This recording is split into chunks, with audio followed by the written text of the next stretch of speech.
عبداللہ وقار کے خاندان میں خوشیوں کی ایک بہار لے کر آیا تھا۔ میاں بیوی کی خوشی تو اپنی جگہ تھی، مگر سب سے زیادہ خوش بیگم شمیم تھی۔ ان کی تو دنیا ہی بدل گئی تھی۔ وقار اور اسرا تو آفس میں ہوتے تھے، وہ سارا دن اپنے پوتے کو سنبھالتی تھی۔ عبداللہ کے آنے سے ان کی ساری بیماریاں اور ساری ناتوانیاں رخصت ہو چکی تھیں۔ معصوم عبداللہ بھی ماں باپ سے زیادہ دادی سے مانوس تھا۔ ایک روز وقار اور اسرا دفتر سے آئے تو کھانے کی میز پر وقار نے اپنی والدہ سے کہا، میرا اور اسرا کا حج کا ارادہ ہوا ہے، کیا آپ ہمارے ساتھ چلیں گی؟ اگر آپ چلیں گی تو ہم عبداللہ کو بھی ساتھ لے لیں گے، ورنہ یہیں آپ کے پاس چھوڑ جائیں گے۔ بھائی وقار، میں نے تمہارے ابا کے ساتھ جوانی ہی میں حج کر لیا تھا، عمرہ تم نے کرا دیا تھا۔ اللہ کا شکر ہے کہ اس نے اچھے حال میں اپنے گھر کا دیدار کرایا اور صحت مند حالت میں حج اور عمرہ جیسی عبادات ادا کرا دی۔ اب میری ہڈیاں اتنی مشقت کے قابل نہیں ہیں، تم دونوں ہو کر آ جاؤ اور عبداللہ کو میرے پاس چھوڑ دو۔ دیکھ لیں امی، عبداللہ آپ کو تنگ تو نہیں کرے گا؟ اسرا نے سوال کیا۔ ارے یہ کیا تنگ کرے گا، تم سے زیادہ یہ مجھ سے مانوس ہے، تمہاری تو شکل ہی رات کو دیکھتا ہے، سارا دن تو میرے پاس رہتا ہے، میرا بیٹا میرے ساتھ خوش رہے گا۔ یہ کہتے ہوئے انہوں نے ننھے عبداللہ کو پیار کیا، وہ اس وقت بھی ان کی گود ہی میں تھا۔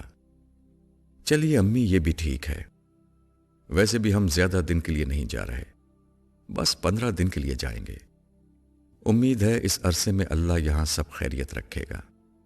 ہاں ہاں، تم دونوں جاؤ، اللہ تمہاری حاضری قبول کرے۔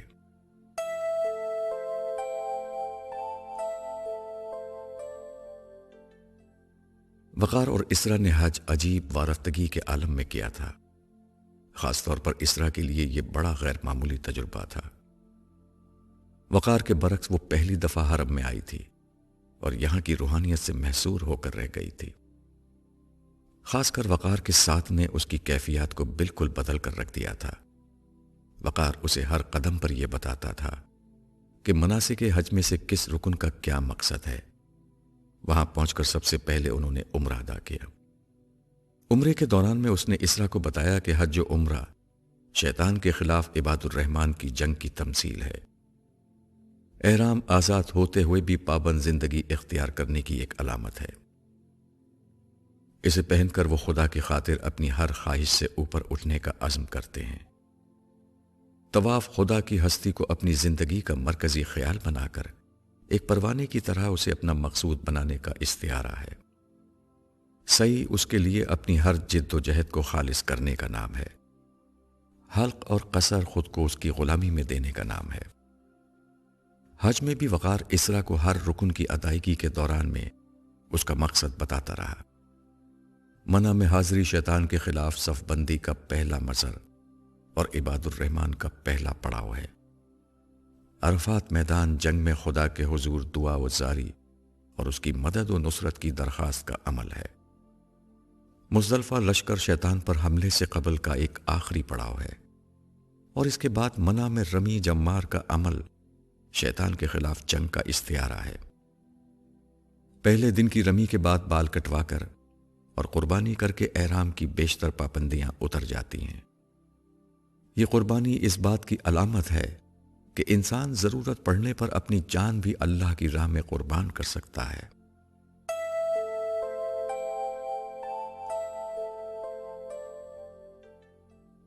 حج کے بعد منع میں قیام کے دوران دوسرے دن وقار اور اسرا رمی کر کے لوٹ رہے تھے۔ حسب معمول بہت زیادہ ہجوم تھا، ہر طرف لوگ ہی لوگ تھے، یا پھر خیموں کا ایک پورا شہر آباد تھا جس میں لاکھوں لوگ رہ رہے تھے۔ لوگ اپنے کھانے پکانے کا انتظام انہی کیمپوں میں گیس کے چولہوں میں کر رہے تھے۔ اسرا یہ سب کچھ دیکھ کر وقار سے بولی، وقار، یہ خیمے کپڑے کے بنے ہوئے ہیں، لوگ اطمینان سے یہاں چولہے جلا رہے ہیں، خدا نخواستہ آگ لگ گئی تو کیا ہوگا؟ ہوا بھی اتنی تیز چل رہی ہے، لوگ بھی اتنے ہیں۔ اسرا، یہ ہمارا قومی مزاج ہے، لوگ صرف اپنے بارے میں سوچتے ہیں،